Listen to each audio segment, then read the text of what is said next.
Hi, I'm Tim Carter, AskTheBuilder.com. I've been a master plumber since age 29, and I know why you're here. You might want me to draw your plumbing plans. Good idea.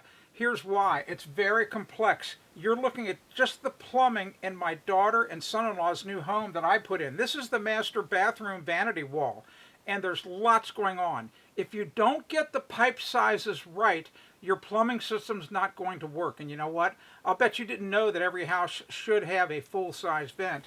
See this back here? That's what that is. That's all going to get explained. Here's the best part.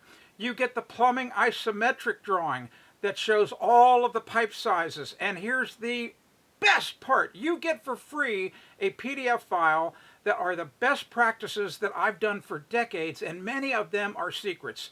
Go ahead, buy the plumbing plans right now. I'm going to do a really good job for you, and your plumbing system's going to work forever perfectly. I'm Tim Carter, AskTheBuilder.com.